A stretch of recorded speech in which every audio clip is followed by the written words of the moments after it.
Muitos fumantes estão recorrendo ao chamado cigarro eletrônico como uma solução para parar de fumar. Mas os especialistas advertem que a nicotina líquida pode ser pior do que a gente pensa.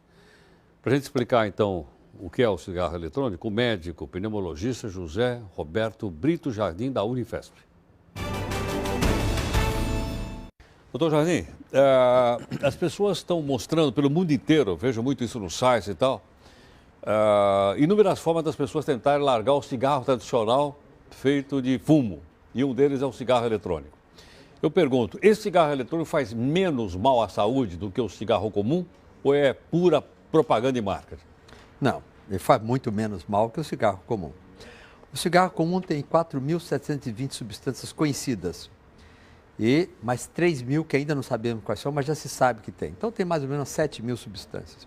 A nicotina é uma das substâncias que tem. O que a nicotina faz é levar o cérebro, ou as células cerebrais, a ter necessidade de nicotina para se sentir bem.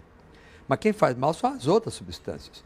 Tem entre 50 a 60 substâncias cancerígenas. Tem o radical livre, que hoje se fala muito do radical livre, comer antioxidante, que é uma coisa boa, e realmente é bom comer o antioxidante. Um puff do cigarro tem 4 trilhões de radicais livres. O radical livre é uma substância que nós temos no organismo, que é uma defesa. Nós temos uma infecção, o radical livre vai na parede da bactéria e mata, destrói a parede da bactéria. Só que o excesso de radical livre, ele vai destruir as nossas células. E por isso que a pessoa tem mais doença pulmonar, mais doença cardíaca e outras doenças. São várias doenças associadas.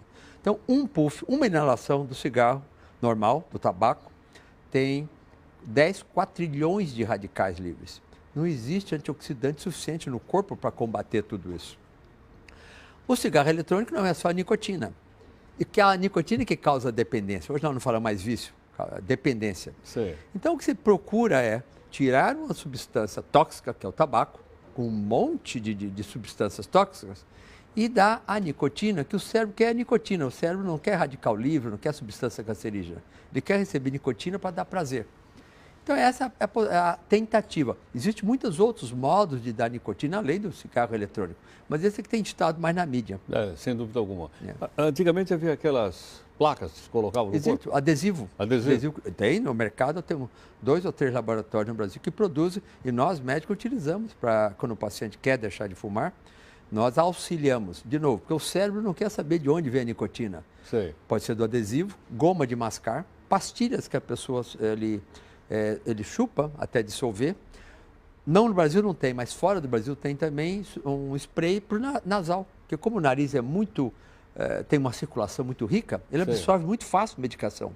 Então põe nicotina no nariz. De novo, o cérebro não quer saber de onde é a nicotina, ele quer ter a nicotina para ficar tranquilo e não causar o que se chama síndrome de abstinência, que é a falta de nicotina, causa mal-estar, causa insônia, causa batedeira. Então essa é a finalidade do cigarro eletrônico. Sei. Bom, então, uma expressão curiosa. Assim, quando a pessoa quer largar de fumar, esse é o primeiro passo ou não? Não. Sem esse primeiro passo, nenhum outro acontece? Não, o primeiro passo vem antes. Qual é o primeiro zero passo? Qual é o zero passo? O zero passo é a pessoa querer deixar de fumar. Querer deixar de fumar. Não é você insistindo, ou eu como médico, ou a esposa insistindo. É igual emagrecer. A pessoa só vai emagrecer e deixar de fumar se tiver um motivo. Tem vários motivos. Há 40 e poucos anos que eu lido com os fumantes, temos um grande centro de cessação de tabagismo lá na Escola Paulista. E o porquê fuma? Prazer, o hábito e dependência à nicotina. Então ele precisa, ele querer e ter uma razão. As razões que mais a gente tem contato, quando os fumantes nos contam, que nós questionamos ele, tem várias, sem ordem de importância. Um parente que faleceu de câncer de pulmão ou de infarto, alguém que tem enfisema, que é uma doença gravíssima, né? A DPOC, doença pulmonar obstrutiva crônica. O que é muito importante, já tive várias pessoas assim, querem dar o exemplo ao filho ou ao neto. Quer dizer, uma motivação muito forte. Primeira coisa. Primeira coisa é motivação. Tudo que nós fazemos é auxiliar a pessoa que tem uma motivação e quer deixar de fumar. Então, como é que a gente auxilia? 2 modos. Um que a gente chama de terapia cognitivo-comportamental. Cognitivo é dar conhecimento. Conversar, explicar o que é, o que acontece, por que ele fuma, para ele se conhecer e saber o que ele pode mudar. E comportamento é mudar o comportamento. Se ele, por exemplo, toda vez que ele toma um cafezinho, ele fuma, vamos tirar o café, vamos dar chá, vamos dar chocolate. Porque o hábito é muito fácil de definir, é aquele ato automático. E é muito interessante, porque quando a gente pergunta ao fumante para saber se ele tem hábito, fala, alguma vez o senhor, ao fumar, colocou o cigarro no cinzeiro e tinha outro? Ah, doutor, a maioria fala, ah, sim. Por que ele? Se ele já tinha um lá, por que ele acendeu outro? Hábito. Os hábitos mais frequentes são café, ao sentar no automóvel para dirigir, antes de ligar ele acende o cigarro, computador e telefone. Né? Pessoa que, ainda mais, agora está mais rápido, né? Mas antigamente, quando descia devagarinho, né? Não tinha banda larga, demorava o tempo dele fumar. Bom, então é a força de vontade, ele precisa ter uma razão para deixar de fumar. Agora, é possível, ou há algum estudo que vai direto no porquê que o cérebro se associa, se vicia na nicotina? Então já vou adiantar que é o mesmo mecanismo da heroína, da cocaína e da morfina. Ah, tá. Bom, o mecanismo é que quando a nicotina ela se liga à célula cerebral, mesma coisa cocaína, heroína e morfina, ela libera uma substância que dá prazer, que é a serotonina, dopamina e a noradrenalina. E tem pessoas que têm depressão porque nasce com um gene defeituoso, vamos chamar assim, Tá. e não produzem muito essa substância. É aquela pessoa que tem depressão. O que os remédios da depressão fazem? É aumentar a produção de serotonina, dopamina e noradrenalina para ele se sentir bem, não ficar deprimido. E o cigarro e essas outras drogas dão essa sensação de bem-estar, porque ele foi acostumado com isso. Eu não fumo, eu não preciso de cigarro para eu me sentir bem.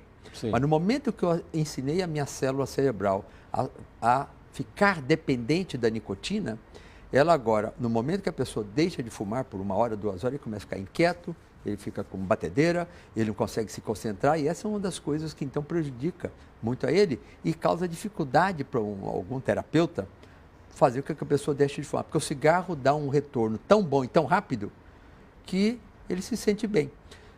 Uma inalação, quando ele tem um cigarro e aspira, a nicotina chega no cérebro em 7 a 15 segundos. Não tem nenhum outro mecanismo no corpo 7 a 15 tão segundos. rápido. Se tomar na veia, a nicotina não chega tão rápido no cérebro.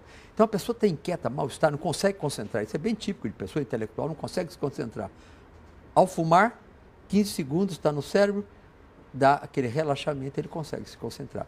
Então, não deixa de ser uma dificuldade para a pessoa deixar de fumar, porque ao deixar de fumar, ele passa a ter todas essas dificuldades, né? E o cigarro dá um prazer para ele. Excelente a participação do médico, de uma maneira clara, didática, simples, né? Realmente extraordinário aí tudo que ele falou. Uma clareza muito boa.